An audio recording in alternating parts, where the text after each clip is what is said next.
Nakalap. Frozen. Kailan pa yan, sir? Dalawang araw, nung nagpa-schedule, yung bata nun, Hindi ko alam kung kailan ka nagpa-schedule eh. Yung ano ng Biyernes mo, mga Sabado po.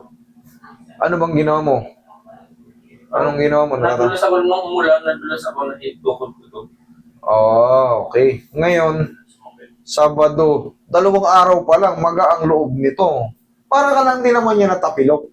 Tapilok, simpleng tapilok. Oh, yung kinabukasan hanggang 5 araw, masakit yun. Hanggat di nahahatak. Ganun yung kasi mamamagayin. Kasi may mga ligaments. Katulad yan, ito, balikat. Tingnan mo kung gaano karami yung ligaments yan. O, di ba? Ayan. Yung anatomy yan, may karne, may mga muscle pa. Ayan, mga yan. Punong-puno ko yan ng ano. Ngayon, siyempre, pag may nai-stress yan or umusog yan, magkakaroon ng inflammation, mamamaga sa loob. Kaya, Naipit siya. oo, parang feeling mo, parang masakit siyang iangat. Ayun. Yan. Pero, Nakangat yun. kaso pigil. Oo.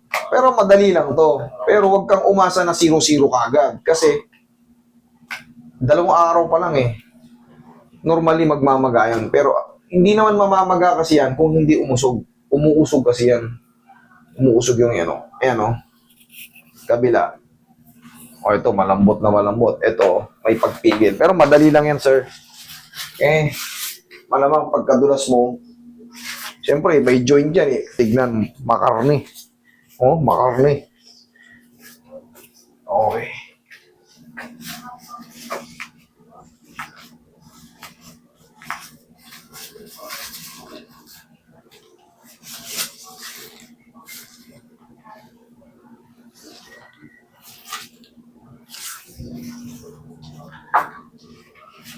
Straight lang siya. Yan. Relax lang po. Huwag lalabanan.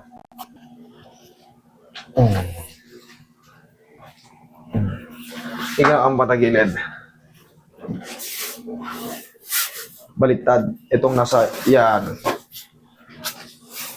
Yan.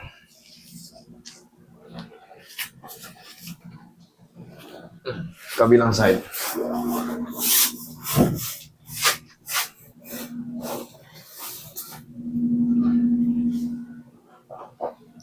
Ay.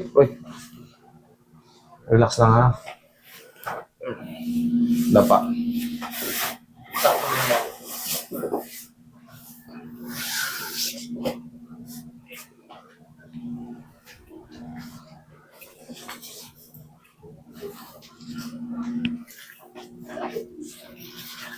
Relax lang ha. Lambutan mo lang katawan mo. Laglag mo lang. Sige, laglag mo lang. Laglag mo lang.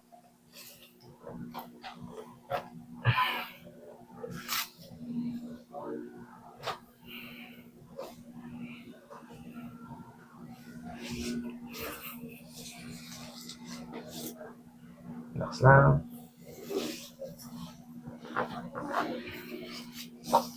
Diyan ka lang ko eh. Sama mo na yung balakang ni Bossing.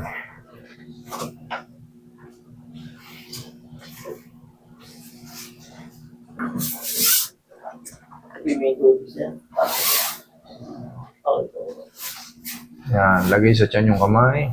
Yan. Relax lang ha. Huwag lalabanan ha. Inhale. Exhale. Diyan lang muna, huwag tatayo. In a few seconds lang. Yan, mula sumingaw. Bossing, huwag mo lang muna ibuhat ng sobrang bigat. Pero kung yung mga 5 kilo lang, walang problema. Pero kung magbubuhat ka ng mga bakal-bakal, pansamantala kahit mga 3 araw lang. Pero kung yung mga normal lang na buhatin, walang problema. Pero baka naman nagbubuhat ka ng mga ano. Hindi naman. Okay, upo. Bumaba lang yan eh. Umusog lang ng konti. Pero madali lang tong kaso mo. Madali lang tong kaso mo. Nasa kasagsagan ka lang ng pamamaga. Pero siyempre, pag hinayaan mo rin to, Hindi ba alay? pag hindi mo, hindi mawawala to ng ganito. Hindi mawawala yan. Kasi nga, puwersado yung mga ligaments niya na tendons. So, mananatili lang hanggang sa mauwi sa frozen shoulder. Kasi hindi siya nasa tamang lugar. Oh. Correct. Correct. Pansin mo to, yung nasa gitna. Mas exaggerated lang yan. Baba lang ng konti. Ganyan na nangyayari dyan.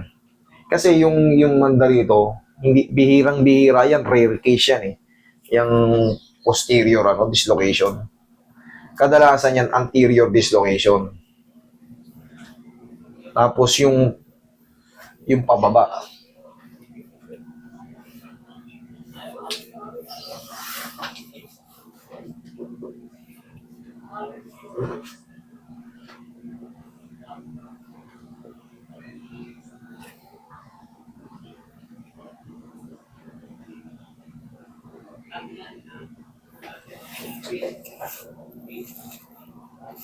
Kung lalabanan na.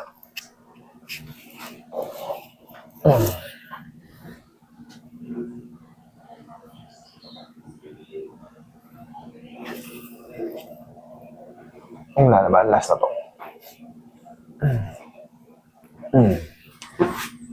Yan.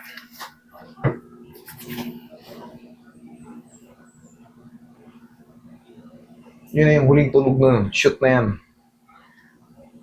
Kung meron ka mang maramdaman na pain, yung para bang, syempre sa pamamaga pa yun, pero yung sakit na sakit talaga, yung parang na-dislocate, hindi.